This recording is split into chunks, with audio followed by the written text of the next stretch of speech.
Dios, hermanos, que el Señor los bendiga. Amén, gloria al Señor. Seguimos adelante. Bendito sea Dios, bienvenidos a esta transmisión una vez más. Estamos avanzando ya con los 31 reyes. Vemos acá el número 17, el rey de Tapúa. Como dice aquí este versículo, acá lo tenemos.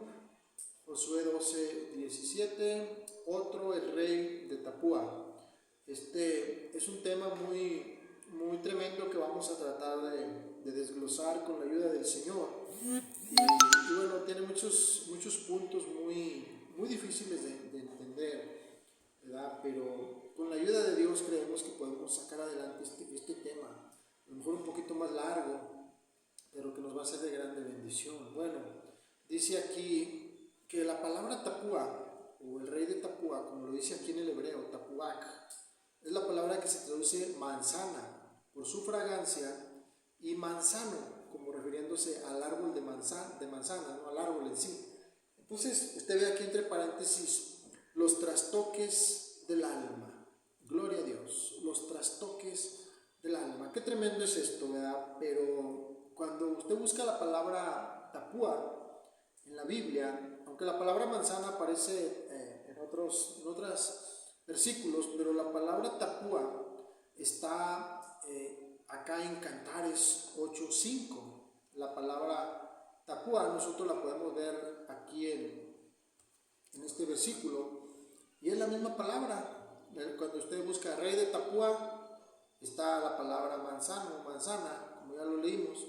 Cuando usted busca la palabra manzana, está en Cantares 8:5, y igual se traduce Tapúa porque es la misma palabra que la Biblia usa.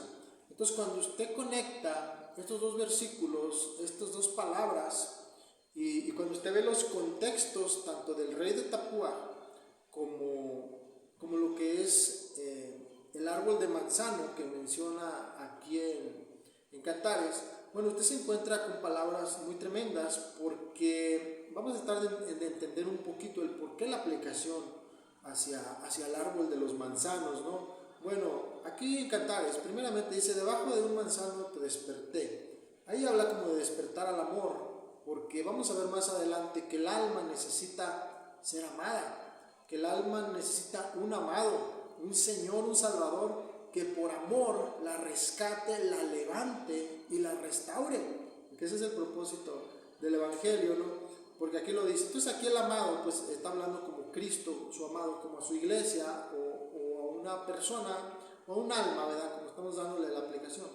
Pero cuando usted sigue leyendo, se encuentra con palabras como tu madre tuvo dolores, tu madre, allí tuvo dolores la que te dio a luz. Entonces comienza a ver un contexto un poco más difícil. En esta versión dice, yo te levanté debajo de un manzano en que yacías, oh esposa mía, donde fue desflorada tu madre, donde fue violada aquella que te vio nacer. Entonces aquí usted ya ve palabras más feas, más difíciles, como lo que es un abuso, como lo que es un alma caída, un alma que, hay otra versión que vamos a ver que dice que fue corrompida. Entonces es una figura muy bonita, ¿verdad?, de lo que hace el Señor con nosotros también, porque dice que el amado, Cristo, ¿verdad?, el amado, levanta a la esposa, aquí le llama la esposa, o al alma, la que está dañada, la que está caída y marcada por sucesos desagradables desde que nace, porque aquí en el contexto está hablando de nacimiento, está hablando de una persona que da luz, está hablando de cuando una persona es concebida, está hablando de la manera en que es concebida. Lamentablemente aquí usa palabras como que fue abusada, y por causa de ese abuso nace una persona. Entonces imagínense un alma que nació, una persona que nació a consecuencia de un abuso. Necesitamos nosotros venir a la palabra y ver, ¿verdad?, si no traemos por ahí algún daño que nosotros podamos o necesitemos restaurar por medio de la palabra de Dios. Claro, cuando venimos a Cristo, Él nos levanta, Él nos salva y todo, pero le quiero decir algo. Cuando el pueblo de Israel salió de Egipto, ellos fueron redimidos, porque así lo dice, que incluso sacrificaron un cordero en la Pascua y fueron redimidos, fueron sacados con mano fuerte de Egipto. Pero no se quedaron afuera de Egipto, ahí apenas comenzó la travesía hasta que llegaron a la tierra prometida. Entonces la salvación es así, ya somos redimidos, ya somos salvos, pero nos espera un desierto, nos espera una lucha, y en esa lucha nos vamos a ir dando cuenta que a lo mejor necesitamos vencer todavía ciertas áreas que no hemos vencido. Aún aquí puede haber hasta maldiciones. Le repito, en Cristo todo eso se puede romper, pero cuando hay problemas, cuando hay situaciones, es necesario que nosotros veamos, ¿verdad? Y no solamente a nuestro favor, sino a favor de otro. A lo mejor usted ya es libre de todas estas cosas, gloria a Dios, pero si usted se encuentra a una persona que le pide ayuda y esa persona nació a consecuencias de un abuso, ¿usted qué le va a explicar? Pero si usted conoce, ¿verdad?, la situación, los trasfondos, las áreas del alma, seguramente usted le va a dar un consejo, va a agarrar un versículo y va a hacer una oración, y con la autoridad de Dios usted puede liberar a otro, porque de eso se trata este compendio, ¿no? Entonces mire las palabras que estamos usando. Entonces el manzano, ¿verdad?, que nosotros estamos viendo aquí, son problemas, son trastoques del alma, ¿verdad?, que tiene que ver con la concepción, con el desarrollo del bebé en el vientre, con el nacimiento, con la niñez y con la juventud. Son 5 trastoques que el alma puede tener. A lo mejor usted no está trastocado en esas 5 áreas, pero a lo mejor en una o en 2 sí trae ciertos trastoques, ¿verdad que sí? Lo vamos a ver a la luz de la palabra. Pero mire, hay una versión muy antigua que todavía lo dice de una manera más cruda. Por eso estos temas ya no son para que los oigan como los niños, ¿no? Hay que explicárselos y todo, de acuerdo a su entendimiento, pero nosotros los adultos tenemos que ser muy cuidadosos como leemos estos versículos, pero son tremendos. Mire, esta versión lo que dice, la BLS, dice: sub arbore malo, te levanté debajo del manzano. Hasta ahí, le repito, todavía tiene incluso la aplicación de te desperté el amor, ¿no? Pero también habla de que la alma estaba caída y fue levantada. Bueno, dice: suscitavi te ibi corrupta es mater tua. Mire las palabras que ya añade: allí fue donde tu madre fue corrompida. Es el mismo versículo, Cantares 8, 5b, pero en esta versión. Entonces ahí dice que su madre, ahí ya no dice que solamente que lo concibió o que lo dio a luz, ahí dice que su madre fue corrompida. Y las últimas palabras dice: ibi violata es genetris tua, como lo vimos en la otra versión. Fue allí donde fue violada la que te dio a luz. Entonces miren lo que le puede pasar a una persona, a un alma. Son cosas muy difíciles, ¿verdad? Todo esto sucede debajo de un manzano. Todo esto sucede, ¿verdad?, debajo que algo que tal vez pudiera haber representado para ella o para él algo bueno, algo sano, algo limpio, una autoridad, ¿verdad?, sobre él, un tío, un papá, ¿verdad?, que un día se convirtió en alguien abusivo, en un golpeador, no vamos a tratar de no decir ciertas palabras, pero hay personas tan malvadas que han hecho cosas tan terribles con niños. Entonces, o con mujeres, o mujeres con hombres. Entonces, cuando hay un nacimiento, cuando una familia viene en este contexto tan terrible de golpes, de abusos, de drogadicciones, de violaciones, de corrupciones, entonces imagínense la persona cómo vendrá de dañada. Y es aquí donde nosotros tenemos que ver, ¿verdad?, que la palabra de Dios nos quiere ayudar. Entonces vamos a ver los trastoques del alma, que son 5. Y vamos a verlo, a tratar de resumirlo, porque sí es muy profundo esto, pero con la ayuda del Señor creo que lo vamos a hacer en el tiempo menor posible. Vamos a resumirlo. Si usted se fija, hay muchas explicaciones, ¿verdad?, que no estoy dando así completamente significados y todo, porque tratamos de que las enseñanzas duren menos de 40-50 minutos, ¿no? Bueno, dice el Salmo 51:5: y en pecado me concibió mi madre. Quiero que usted y yo vayamos resaltando, ¿verdad?, lo que la Biblia va resaltando, de que una vida comienza desde la concepción, porque la palabra lo dice, no porque nos lo imaginamos, ¿verdad? Si usted ha oído en estos últimos tiempos que una vida no es vida mientras esté en el vientre de su madre, esa es una mentira. La vida comienza, la vida misma comienza desde la concepción. Ahí dice, aunque en este caso, en el caso del rey David, porque es David el que está hablando, el pecado me concibió mi madre. ¿Qué significa esto? Bueno, vamos a parafrasearlo en base a algunas investigaciones que se han hecho, ¿no? O opiniones de sabios que hemos escuchado. Por ejemplo, David, él, si usted se fija, era como un joven, digamos, como marginado, como menospreciado. ¿Por qué decimos esto? Porque cuando el profeta Samuel fue a ungir a un rey de Israel, llegó a la casa de Isaí, el papá de David, y Isaí le presentó a todos sus hijos, uno por uno, y ni uno era el ungido, ¿no? Pero por último le dice Samuel, ¿y no te queda por ahí alguno? ¿Hay algún otro? Y dice, sí, queda uno, pero anda ya con las ovejas, mándalo traer. Y resulta que ese era el elegido de Dios. Pero usted puede entender en ese contexto que David era como menospreciado, como que lo apartaban, como que no lo tomaban muy en cuenta, ¿verdad?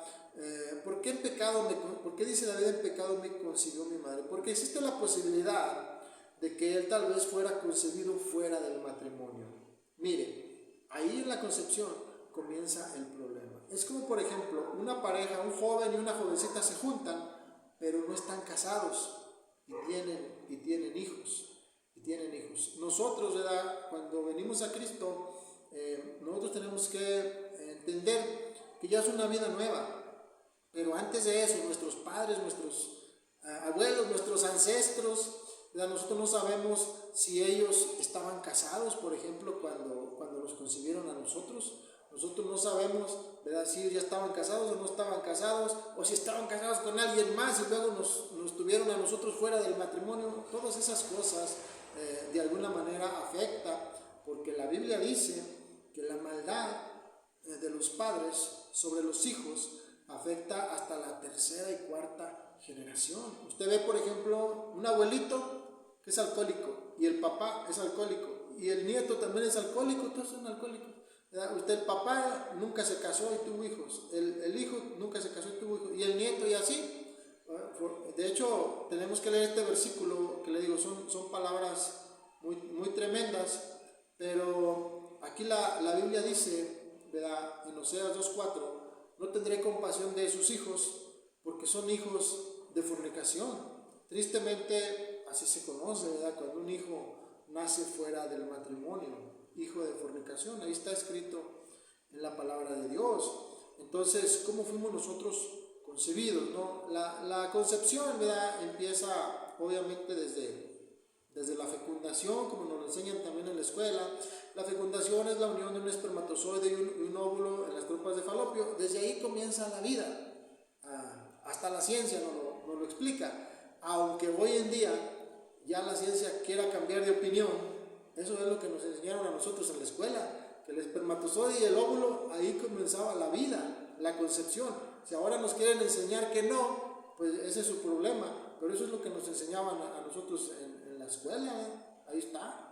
Hasta tenemos libros todavía, algunos de los antiguos, ya los han cambiado hoy en día los libros, las enseñanzas de los libros ya vienen cambiadas, pero antes así enseñaban. Bueno, ya si ahora dicen que no, pues es problema de ellos.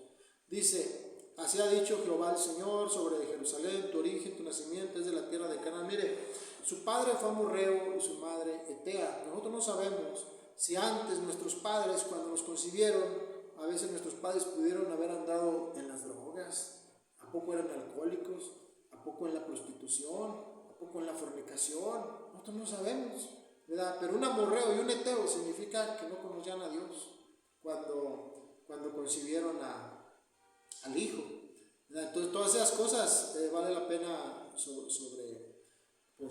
resaltarlas, ¿verdad? Porque a veces ya de adultos las personas tienen problemas y no saben ni por qué. A lo mejor traen por ahí una maldición generacional o algo, ¿eh? Bueno, cuando la Biblia habla de esto, es una lista de pecados, Colosenses 3 del 5 al 6. Hagan morir pues lo terrenal en vosotros, lo terrenal, está hablando de lo carnal, ¿no? Y empieza, y la primera palabra que pone ahí es fornicación, impureza, pasiones desordenadas, malos deseos, todo eso tiene que ver con inmoralidades, porque a David, ¿verdad? Él cuando ya era grande, de repente ve una mujer que se está bañando y se le despierta algo que antes no se le había despertado y ya era cristiano. Entonces imagínense, tiene que uno que ver, ¿verdad? Que no vaya a traer por ahí un receptor de fornicación, ¿verdad? Que nos hayan implantado a la hora de concebirnos, ¿verdad? Hay hombres y mujeres que tristemente, ¿verdad? Pueden practicar, por ejemplo, lo que es mirar pornografía, y en base a eso van y se juntan y luego conciben un hijo. Entonces, ¿en base a qué están concibiendo ese hijo? En base a imágenes o a pecados sexuales, o sea, es la verdad, y eso es malo. Entonces nosotros, ¿verdad?, tenemos que ver todo esto, porque en el matrimonio tiene que haber limpieza y pureza. Tenemos que concebir a nuestros hijos dentro del matrimonio y con una mente renovada, ¿verdad? No con mañas del mundo ni fuera del matrimonio, nada de eso, hermanos, porque aquí la Biblia nos enseña que después hay problemas, ¿verdad? Bueno, dice aquí, número 2, el segundo trastoque del alma. Mire la gestación. Aquí dice: mi embrión vieron tus ojos, y en tu libro estaban escritas todas aquellas cosas que fueron luego formadas, sin faltar una de ellas. El Salmo 139 es maravilloso. Habla del niño en el vientre, cuando ya fue concebido, pero cuando ya está creciendo, porque habla de la gestación. Aquí ya se conoce como un embrión, aunque está chiquito, ¿verdad? Pero ya es un embrión, ya es una vida, ya es una alma. Por eso aún los doctores dicen que cuando el niño está dentro del vientre de la madre, se le deben de hablar cosas positivas, se le debe decir: te amo, te estamos esperando, te queremos mucho, porque ese niño aún inconscientemente va a grabar esas palabras positivas. Ya cuando él nace como más feliz, como más tranquilo. Lo contrario, ¿verdad? Cuando es un hijo no deseado, hay personas que maldicen a los niños aún en el vientre de su madre, ¿verdad? Palabras negativas, y ellos cuando crecen les suceden cosas, pensamientos, ¿verdad?, que no saben ni por qué los tienen, pero es todo eso que les dañaron el alma desde que estaban en el vientre de su madre. Por eso es necesario que nosotros vengamos a la palabra, que la palabra saque a la luz todas las cosas que tengamos por ahí de antes, y a limpiarlas, a renunciar a ellas y a seguir adelante. Es todo lo que tenemos que hacer. Bueno, aquí dice, esta versión dice: tus ojos vieron mi cuerpo en formación. Ahí está el cuerpo en formación, ¿verdad?, en el vientre de la madre. Desde las 7 semanas, ahí dice que ya es una vida, ¿verdad? Ahí habla ese diagrama, habla. Bueno, aquí, ¿verdad?, dice: así como no sabes por dónde va el viento, ni cómo se forma el niño en el vientre. El niño se está formando en el vientre, pero ya es un alma de la madre. Dice: tampoco entiendes la obra de Dios, el creador de todas las cosas. Desde ahí nosotros, ¿verdad?, en la barriga de nuestra mamá, nosotros absorbemos lo que oímos, aún inconscientemente. Eso se lo pueden decir a los doctores, los especialistas, ¿verdad?, que saben.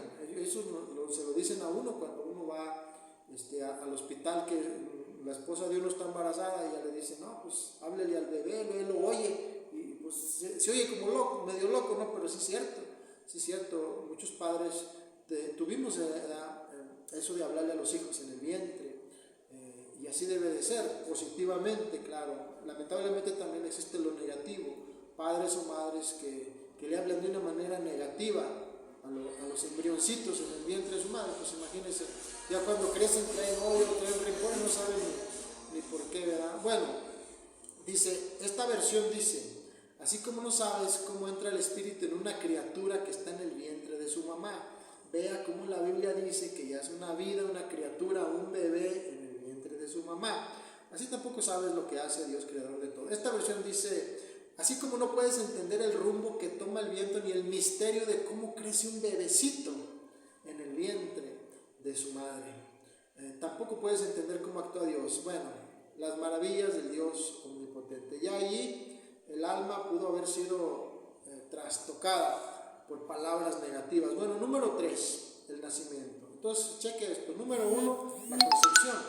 Número 2, cuando es un embrión, el crecimiento dentro de la barriga de nuestra mamá, pero el nacimiento, número 3. Aquí también puede haber trastoques. ¿Por qué? Porque dice aquí: y en cuanto a tu nacimiento, El día que naciste no fue cortado tu ombligo, no fuiste lavada con aguas para limpiarte, ni salada con sal, ni fuiste envuelta con fajas. Mire, este es un nacimiento muy triste en Ezequiel 16, porque esta mujercita, ¿verdad? Vamos a decirle mujercita, que se refiere como femenino, esta mujercita nació, pero, aunque está hablando de Jerusalén, ¿no? Ya en el sentido espiritual, pero esta mujercita nació y no hubo quien le cortara el ombligo umbilical, no hubo quien la limpiara, ¿verdad? No hubo quien la envolviera con pañales. Es una concepción, es un nacimiento muy triste. Esta versión dice, no hubo quien se compadeciese de ti para hacerte algo de eso. Mire, sintiendo lástima por ti, no hubo, ni siquiera le tuvieron lástima cuando nació, ni siquiera la esperaban, era un hijo que ni siquiera esperaban, era una hija que ni siquiera se alegraron o hicieron fiesta cuando nació, sino que dijeron, no, pues ahí está tirada. Esta versión dice, sino que fuiste arrojada sobre la faz del campo. Por eso dice, en Cantares 5:8, dice, te levanté. Porque con amor el alma tiene que ser levantada, tiene que venir uno a los pies de Cristo para que el amado, con el amor que nos tiene, por eso dice, con amor eterno te he amado, con ese amor que dio su vida por nosotros en la cruz, nos levante, porque a veces estamos tirados sobre el campo, sobre la faz de la tierra. Dice que ahí estaba envuelta, dice que estaba entre sus sangres, dice, con menosprecio de tu vida, el día en que naciste, el día que nació. Nació muy mal, a lo mejor en pobreza, a lo mejor en medio de una enfermedad, a lo mejor no tenía papá cuando nació, a lo mejor su mamá falleció cuando nació. Mire, hay un ejemplo muy tremendo en la Biblia, pero cuando nació Benjamín, en la Biblia, en Génesis, dice que cuando nació Benjamín, su mamá estaba tan emocionalmente tan dañada que dice, este se va a llamar Benoní, que quiere decir hijo del dolor, que quiere decir hijo de vergüenza. Eso quiere decir Benoní. Y entonces estaba su papá Jacob y dijo, no se va a llamar Benoní, sino se va a llamar Benjamín, que quiere decir hijo de mi diestra, hijo de bendición. ¿Sí me entiende? Porque en el nacimiento alguien puede maldecir o alguien puede bendecir. Entonces no sabemos cuando nacimos, ojalá hayamos sido personas esperadas por la familia. Hay personas que dicen, yo quería un hombre y nació una mujer, entonces ya lo empiezan a menospreciar, ¿verdad? Todo eso inconscientemente daña a las personas. Ya cuando crecen se sienten menospreciados, baja autoestima, sienten pensamientos como de suicidio, no saben ni por qué, se quieren encerrar, aislar, etc. Traen problemas, el alma así es, el alma absorbe todo, tanto bueno como malo. Cuando usted nació, ojalá que le hayan puesto Benjamín, ¿verdad? Hijo de mi diestra, hijo deseado. Pero lamentablemente hay gente que les pone Benoní, que quiere decir hijo de vergüenza, hijo no deseado, ¿verdad? Ojalá, ¿verdad? Que nosotros seamos libres de todas estas cosas. Por eso estamos viendo a la luz de la palabra los problemas que puede tener un alma. Ahora, si usted no tiene estos problemas, a lo mejor alguien más sí lo tiene, pero usted tiene que saberlo para poder ayudarlo. ¿Verdad que sí? Mire, esto es tremendo. Pero cuando uno nace, lo reciben ciertas manos. Esta dice, 6 cosas aborrece el Señor, aún 7 abomina su alma. Las manos derramadoras de sangre inocente, ¿verdad? Cuando nosotros nacemos, nosotros no sabemos qué manos nos recibieron. Porque literalmente cuando un bebé nace, lo agarran con las manos, ¿no? Y lo ponen por ahí en una cobijita, en una cuna, en una incubadora, etc. Pero usted y yo no sabemos si esas mismas manos que nos recibieron participaron en quitarle la vida a otro bebecito o a otros cuantos o a un adulto. No sabemos esas manos si así como nos recibieron a nosotros al nacer y nos ayudaron a vivir, a lo mejor esas manos ayudaron a otros bebecitos, pero a lo contrario, a que no vivieran. Y son manos derramadoras de sangre inocente. Dios aborrece ese tipo de manos que participan, ¿verdad?, en esa destrucción de esos bebés, aún dentro del vientre de la madre. Dios aborrece eso porque es un asesinato, aunque sea legal. Para Dios es ilegal, para Dios es un pecado eso. Bueno, gloria a Dios, pero mire por todo lo que tiene uno que pasar. Aquí dice, esta versión dice, los ojos arrogantes, la lengua mentirosa. Mire, las manos que matan al inocente. ¿Qué persona puede ser más inocente que la persona que acaba de nacer o que la persona que todavía está en el vientre de su madre? Dígame usted si hay otra persona más inocente que un bebé.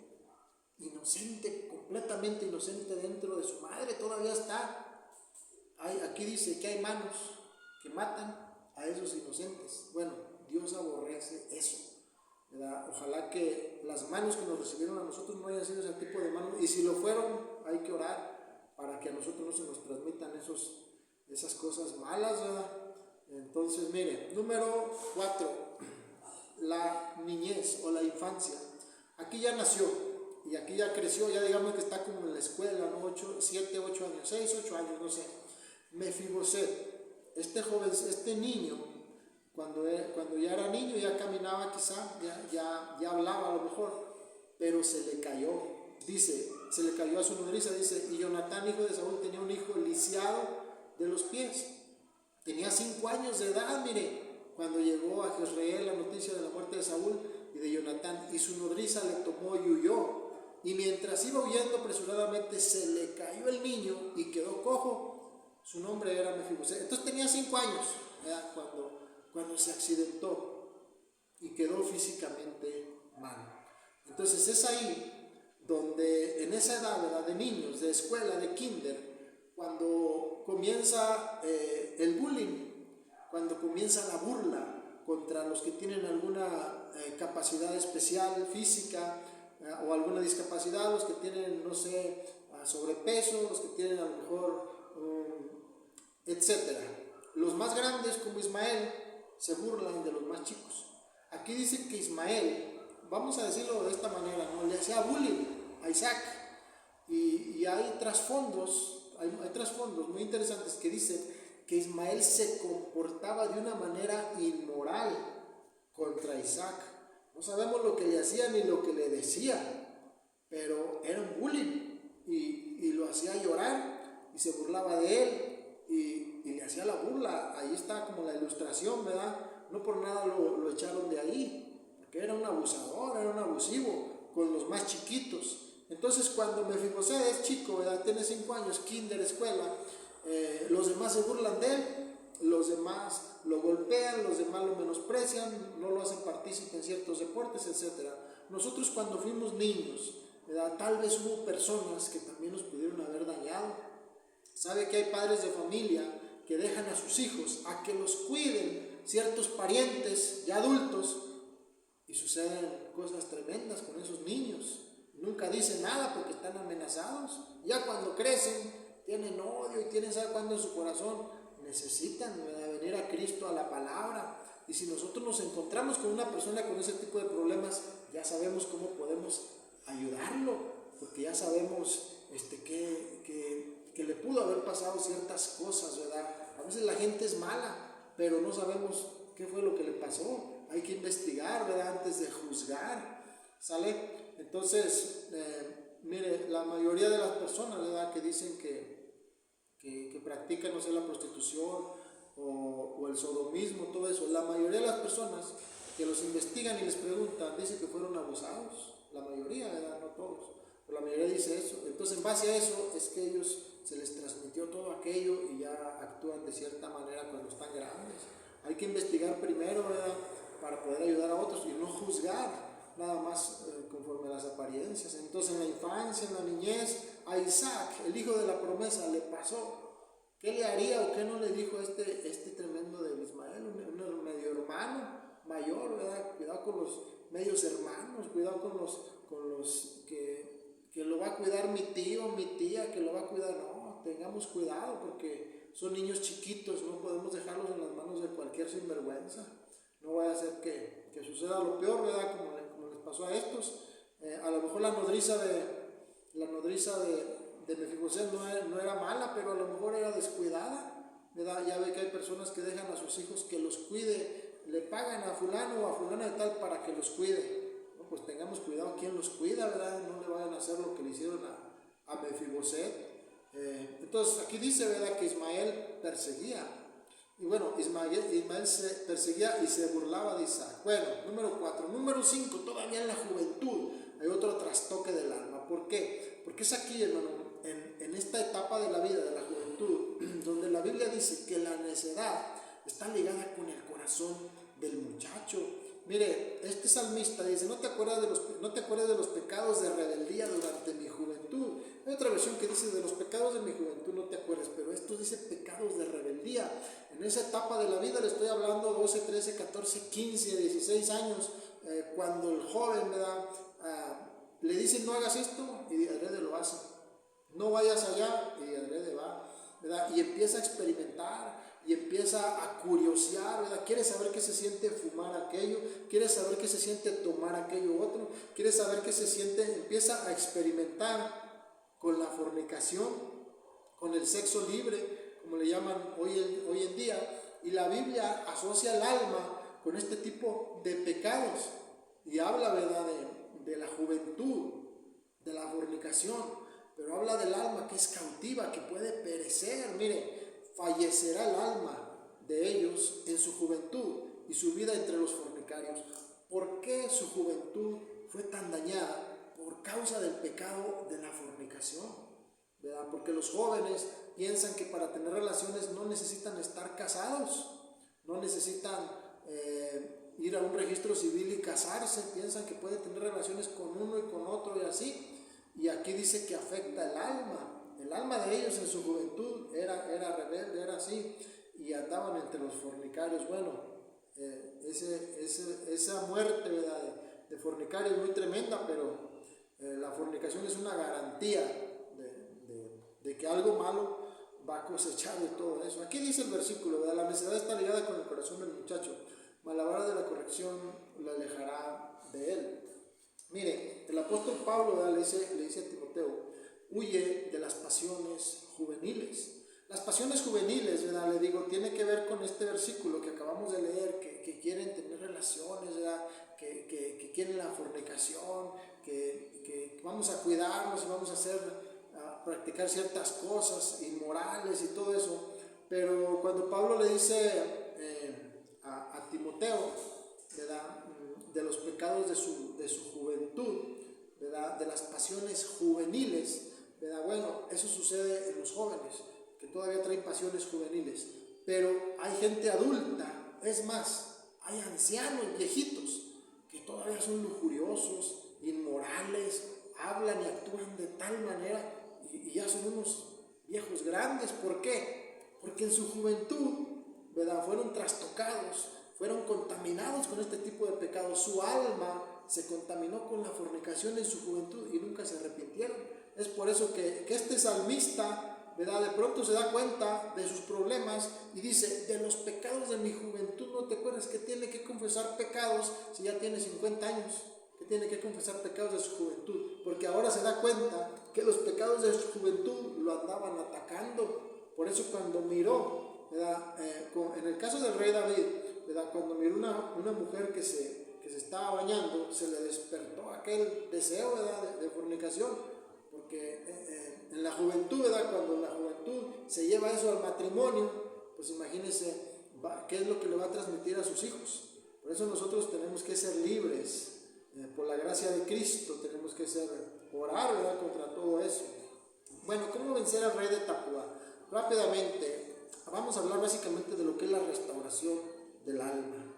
Aquí habla de todo lo que es Jerusalén, ¿verdad?, Jerusalén, el templo, los muros, las puertas, etc.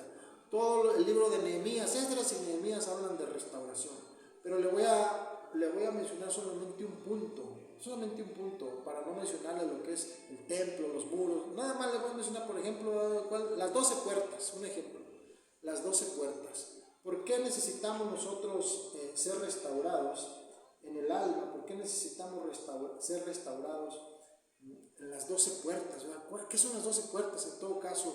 ¿Qué simbolizan para nosotros? Bueno, le voy a dar un ejemplo rápidamente. Nosotros los seres humanos, en cuanto a las 12 puertas que son restauradas, por ejemplo, miren, tenemos 2 manos, 2 pies, 2 ojos, 6, 2 oídos, 8, una nariz, 9, una boca, 10, y y 2 genitales.